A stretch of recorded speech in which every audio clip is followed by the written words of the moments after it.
A very good morning to all your friends and all my students. Welcome to my YouTube channel The Afsar Academy. So आज हम 10th standard का second poems पढ़ेंगे जिसका name है pencil. Second pome है। तो lesson start करने से पहले आप चैनल को ज़रूर सब्सक्राइब कर देना।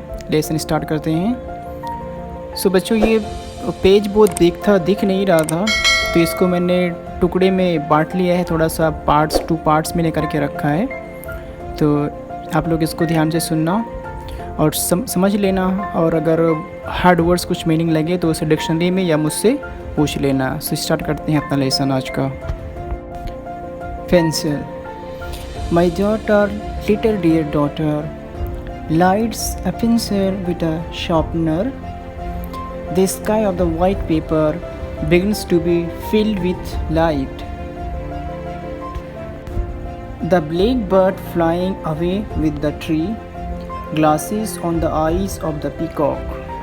So friends, ये लेसन बहुत ही इम्पॉर्टेंट है और बहुत ही प्यारा लेसन है। ये हमारे पेरेंट्स को भी हमें एक मैसेज देता है, एक सबक देता है कि हमें अपने बच्चों के भी इंटरेस्ट का ख्याल रखना चाहिए कि हमारे बच्चों को क्या पसंद है।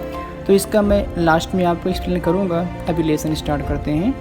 पोइट्स कहता है, मेरी बेटी, छोटी प्यारी बेटी, यानी मेरी नन्ही सी बच्ची, lights a pencil with a sharpener, sharpener से पेंसिल को तेज़ कर रही है। यानी कि हमारे बच्चे शार्पनर से यानी कि पेंसिल को साफ़ करते हैं, लिखने के काबिल बनाते हैं, तो इसे साफ़ कर रही है। The sky of the white paper began to be filled with light. अब उसने इस पेपर को एक इमेजिन किया है, एक सोच बनाया है कि जो पेपर है उसे हम स्काई समझ लेते हैं, आसमान समझ लेते हैं।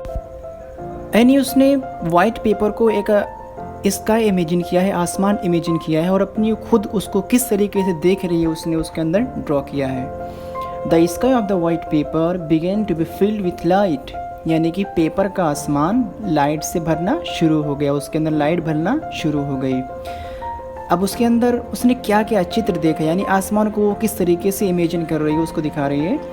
The black bird flying away with the tree, black bird यानी कौवा, जिसको हम कह सकते हैं क्रो, यानी कि काला बर्ड यानी कौवा, flying away with the tree, पेड़ को साथ में लेकर के उड़ रहा है। मीन्स यानी कि पेड़ पर बैठता है, लेकिन उसने ऐसा इमेजिन किया है कि कौवा उड़ तो रहा है लेकिन अपने पंजों से पेड़ को पकड़ के रखा है। Glasses on the eyes of the peacock, उसने एक चित्र और बनाया कि पीकॉक ऐनक पहना हुआ है, चश्मा पहना हुआ है आँखों के अंदर। Glasses on the eyes of peacock.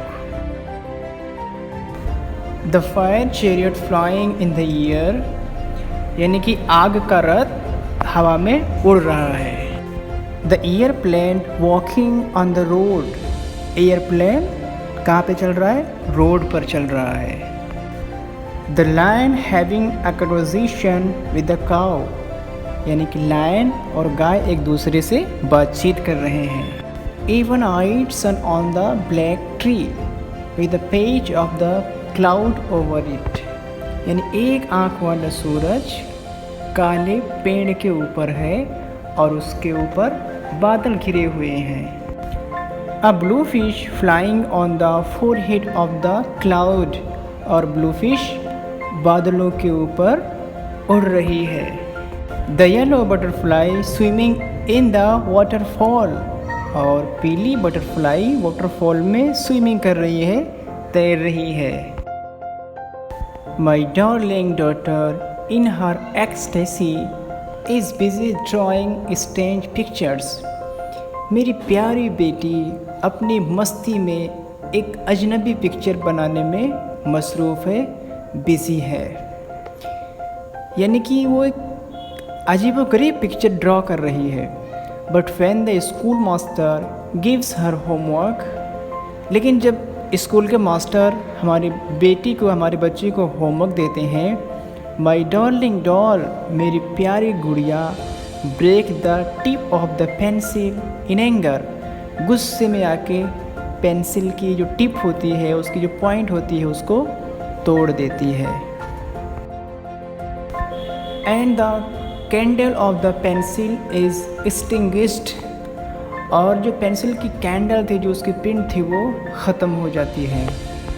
Only the smoke remains on the sky of the white paper, और वाइट पेपर सिर्फ और सिर्फ धुआं बाकी रह जाता है। यानी कि हमारी बेटी अजीबोगरीब एक पिक्चर ड्रॉ कर रही है। यानी कि वो कभी बना रही है कि मछली पानी में तैरती है, लेकिन उसके हिसाब से उसे आसमान में उड़ना चाहिए। क्रो उड़ रहा है, साथ में पेड़ को लेकर के उड़ रहा है। यानी इन सब में उसका बहुत इंटरेस्ट है। यानी हमारे बच्चे को ड्राइंग में बहुत इंटरेस्ट है, लेकिन जब वो होमवर्क की बारी आती है तो गुस्से में हो जाती है और पेन को ही तोड़ देती है। तो हमें अपने बच्चों को इंटरेस्ट का ख्याल रखना चाहिए, उन्हें किस चीज़ में उनकी दिलचस्पी है, तो उसी के हिसाब से हमें काम कराना चाहिए, ना कि उन पर ज़्यादा प्रेशर डालना चाहिए। सो फ्रेंड्स, आज का वीडियो बस यहीं तक। तो आप भी अपने बच्चों का ख्याल कीजिए, उनके फ्यूचर के बारे में सोचिए और अच्छे से आप तमाम पढ़ाई कीजिए। सो जाते जाते लाइक कर देना, कमेंट करना। Thank you everyone.